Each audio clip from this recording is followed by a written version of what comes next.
Respect is not something that you ever demand in your life. You can only earn it.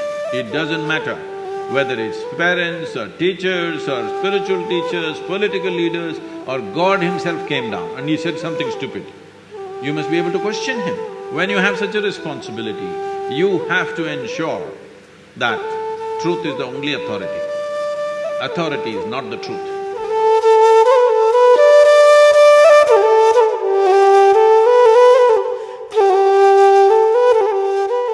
Sadhguru, how do you suggest that we appropriately question authority without being disrespectful towards them?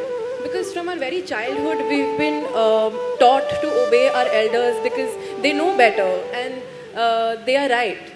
But they're only humans and it's possible that they are wrong or they make an error in judgment. So, do you think…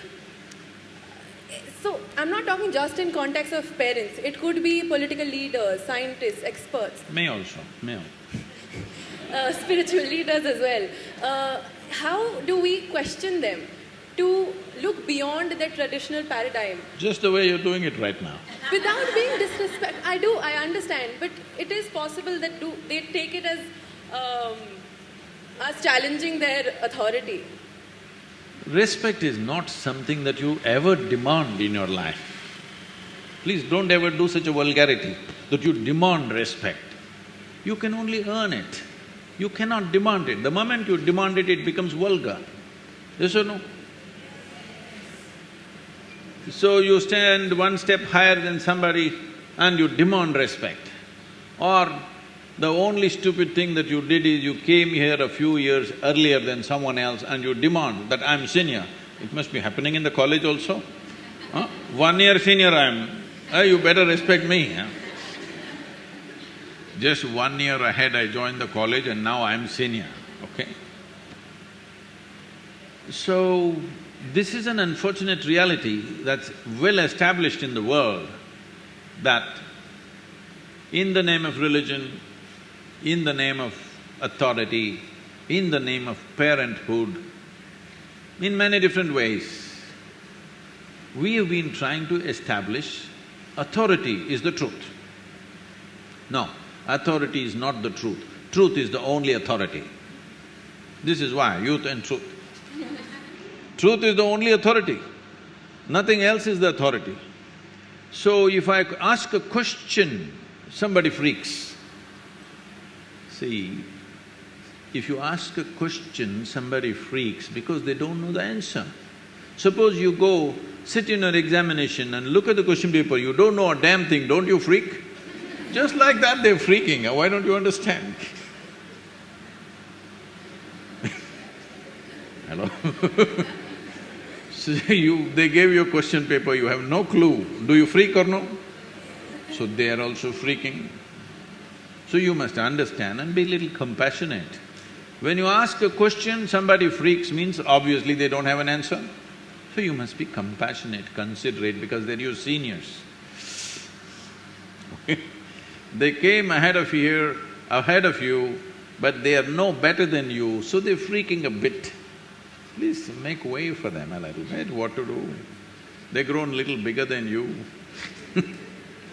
But at the same time, there is no need for anybody to succumb to that. It's all right, there is no need to confront people. A question, first of all. See, a question is a tool. A question is a tool to dig little deeper, isn't it? Hello? But somebody is asking a question to prove a point, that's not good. So don't ask a question to your parents or to somebody else just to prove your point. No, ask a question because it's a genuine question. So people were asking me, Sadhguru, what kind of questions can we ask, what can we not ask?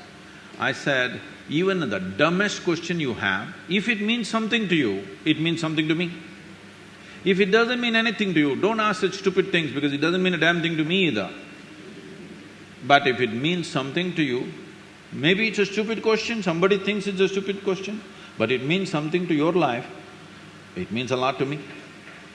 So, please make sure your questions are genuine, whether you ask a parent or a political leader or a spiritual leader, it doesn't matter who the hell you ask a question. When you ask a question, you must understand the purpose of asking a question is to expand yourself from what you know to enter a territory where you do not know something. That's the idea of asking a question. But you ask a question to prove them stupid, then maybe they're getting mad. You are entering their territory now. But you have to make sure in your life, because your life is not just about your life. How you conduct your life will determine the nature of this world, isn't it so? When you have such a responsibility, you have to ensure that truth is the only authority. Authority is not the truth. It doesn't matter whether it's parents or teachers or spiritual teachers, political leaders, or God himself came down and he said something stupid. You must be able to question him. That is the nature of this culture. See, even when those entities which we considered divine came, in India all we did is ask questions, endless questions. When Shiva came, his wife Parvati freaks him with 1,000,000 questions. When Krishna came, Arjuna asked 1,000 questions, questions and questions and questions. I must tell you this. We were trekking in Tibet, a group of people, almost from 42 different countries. So an Indian man who settled in United States wanted to ask a question. I said, "You can ask questions." Immediately he raised his hand and he stood up. He asked a question which lasted over 8 minutes and it was going on. I said, "See, this is too long a question." Then I told the others, because they were all looking like this, because they're from different nations, they can't understand this question. I said, "See, this is a very Indian question." Question inside a question, inside a question, inside a question, inside a question. Indians are experts in this because they have 15,000 years of culture, they've crafted questions like this. It doesn't matter Shiva comes, Krishna comes, they want to bowl a googly to him.